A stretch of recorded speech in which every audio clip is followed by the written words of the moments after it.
Alright, this tutorial is for anybody that wants to set up Joomla on DigitalOcean. I'm going to start off right from the beginning, create a droplet, go through DNS, and then we're going to go into the actual setup of the Apache web server. Let's get started here by creating a droplet. And I'm going to do, I already know the host name I'm going to use. I have a URL that I'm not using right now, so I'll use that one. I'm going to do it New York to America. You would do 64-bit versus 32. You could use either one of them. If you have less RAM on your machine, you want to use 32. More RAM, you could use 64 because of overhead. And let's just create that droplet. Now that droplet is started and starting to create, there we go. We're going. Let's go over here to domains. Whoever your registrar is, whether it's 1&1, GoDaddy. This here happens to be a GoDaddy. We're going to launch the domains, and what we're going to do is we're going to look at the name server. You have to change the name server. I'm going to use wet soup right down here at the bottom, and in here is where I could change my name servers, and you manage your name servers. This has already been changed to ns1digitalocean.com. You would change it from standard to custom and add ns1digitalocean.com or ns2.digitalocean. Add your name servers, save this, and your name servers will propagate. This might take 24 to 48 hours depending on your registrar and how fast your information is going to get across and propagate through the web. But those things have to take place first. Let's go over to DigitalOcean, back to DigitalOcean, and we see that the droplet's been created. So what we have to do is we have to set up DNS, and we're going to add the domain, and the domain name is wetsoup.com. IP address, that would come over in my email. That's going to be right here.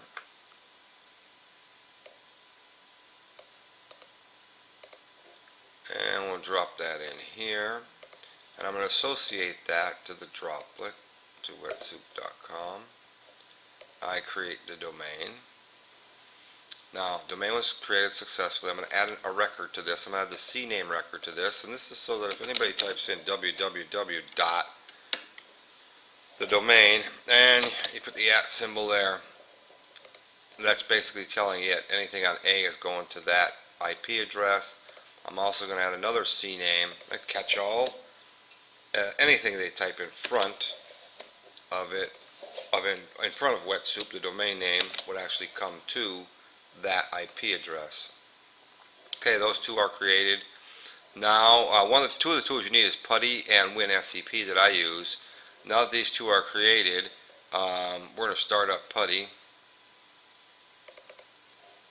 and log in. I already have this in here. Wet soup, we're in. You're going to get this warning, potential security breach, blah, blah, blah. Yes, accept that. You're going to log in as root. And your password is that fancy password that they sent you. Control C. Where's my PuTTY gone to? PuTTY. Right click your mouse, that'll just put it in there. And now we're logged in. And the first thing you're going to want to do is change your password, because no one in their right mind is going to remember that password. I'll put in my secret password of 123456. Password is changed successfully. I'm going to do two things right now because I don't like running everything at root. I am going to change it to my name, sudo adduser John, and now I will be added as a user on the system. You don't have to fill any of this out. Last one is going to ask you yes. Okay, we added the user. I'm also going to put my username, add it to the sudoers group, sudo adduser John to sudo. That's done. So what I'm going to do now is I'm going to get out of this, and I'm going to restart PuTTY and verify that everything was working with John. There we are. We're back in. So now that we're back in, we have to start getting our packages. So what I'll do is sudo apt-get update. That'll update all the packages that we could use, or that we need to use. And then we're going to put in the packages. If you don't do the update, you're not going to get any packages. Now, Packages I'm going to get are Apache, PHP 5 MySQL, Library Apache 2, Mod 5, Mod PHP 5, MySQL Server, PHP Admin, PHP 5 curl, and unzip, because I use unzip a lot. It's tar or unzip. I use unzip.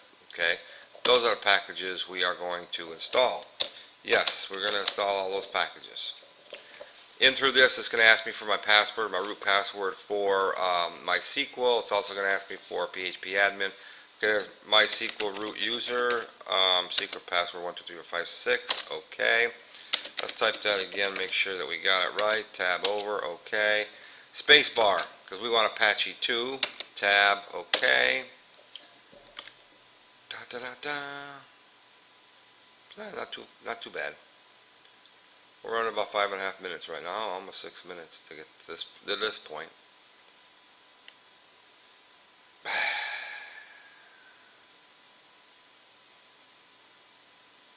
And it slows down. Oh, there it goes. It still has to ask me about PHP admin, which it didn't ask me. There it is. Click yes. Enter. Password 123456. Tab. Okay. 123456. Tab. Okay. Password confirmation.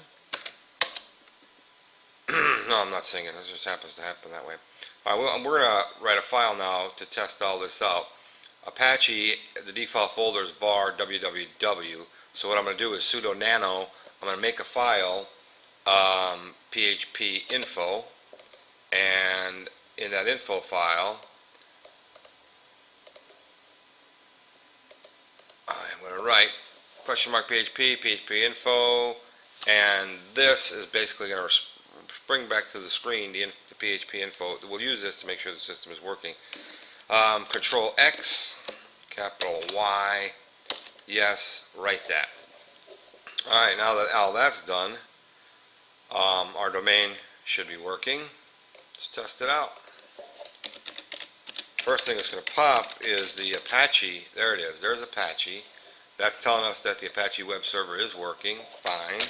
And now that file we just made, info.php, that'll bring up all the PHP information that we just installed. And that's working correctly. So now let's go into PHP my admin and let's see if it'll let us in here. Okay. Boom, we're in PHP admin. So you are in PHP MySQL. Now let's get out of here. Now, I don't like to leave that PHP info file out there, and you shouldn't either. So I'm going to remove it.